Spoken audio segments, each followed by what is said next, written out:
My first reaction when I found out that I was going to have a student in my class with cancer was, oh my gosh, I was really nervous about it. I felt scared for her, worried for her. I didn't, when you hear the word cancer, you think it's a death sentence, and it seems so unfair. And she was 4 years old, completely innocent child, and it just seemed really unfair, and I was just saddened by it. The first initial reaction was, okay, well, what can I do to make this a wonderful place for her? And I wanted to give her everything that she needed and make sure that school was fun and wonderful. And as the year progressed, I realized that giving her everything she wanted wasn't the best thing for her. That the few years that she had not been in school, her parents had done that for her, given her everything she wanted. She hadn't really heard the word no before, and I don't blame her parents for that at all. Like if I had a child that had cancer, I would feel the same way. I would want to just, shower them with everything I could. But I realized that that really wasn't the best thing in the school environment for her, that she was going to beat it, and if she did beat it, then she would need to be treated like everybody else, because she would have a life like everybody else. So I realized very quickly that she needed to hear no. She needed to be treated like all of the other students. She had the same learning needs that they had, and I needed to make sure I was meeting her learning needs and helping her socially. I remember her coming in, and she kind of would go all over the place in the classroom, and she would want to play and look at all of the, it was a kindergarten classroom, so she'd want to look at all of the toys that were there. And it was time to sit and it was time to learn, and she threw herself on the floor and kicking and screaming and didn't want to be a part of what we were going to be doing. She wanted to do her own thing and play. And I was teased by my grade partner saying, oh, you've made her cry, you've upset her, and I thought, well, that's good. She needs to know that there are rules and routines in the classroom, and that she needs to follow them just like everybody else. Communication with the parents was quite open. They were really open with giving us information that we needed. We also had the nurse involved who provided me with some documentation, some reading materials that I could find out more about educating a child with cancer, which I found really helpful.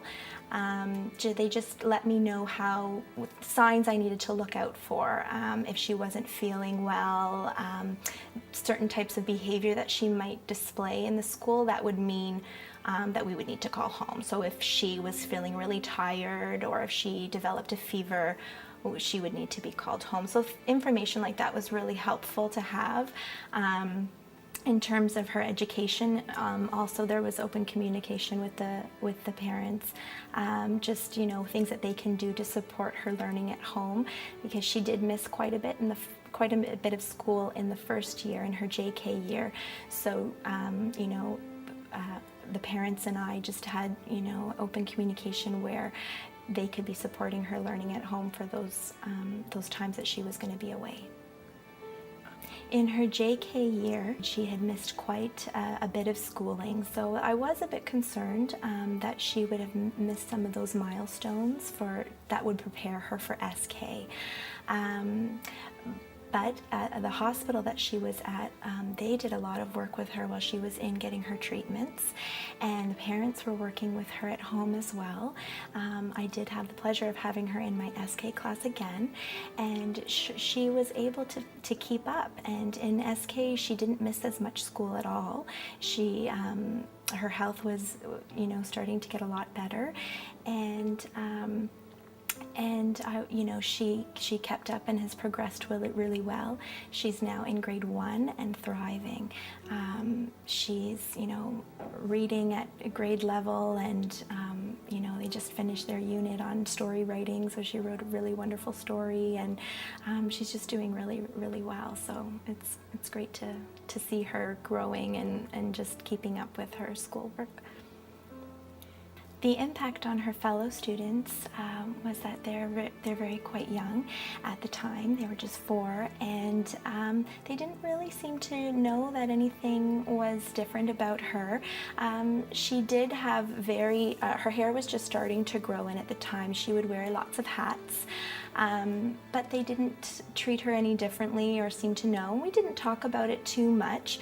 A note did go home to families to let them know that if students were sick or going to have chicken pox, that they would need to be kept home, because we did have a child that had cancer in our school. And but the students didn't really talk about it or know much about what was going on.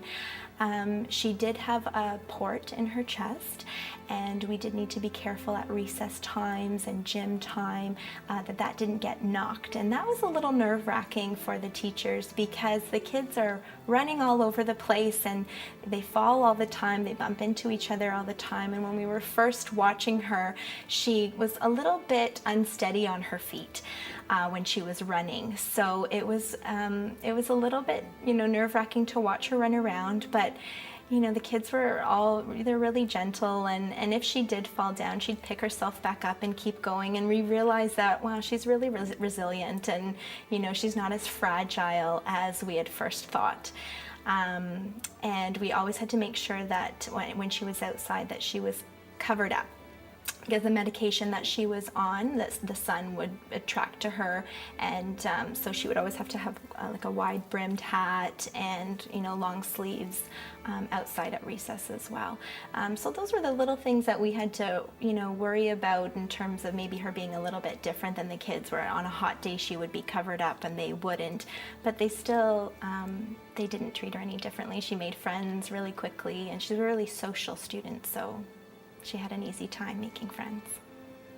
Overall, the experience of having a child with cancer in my class as a teacher is, I realized that they need to be treated like all the other students in my class.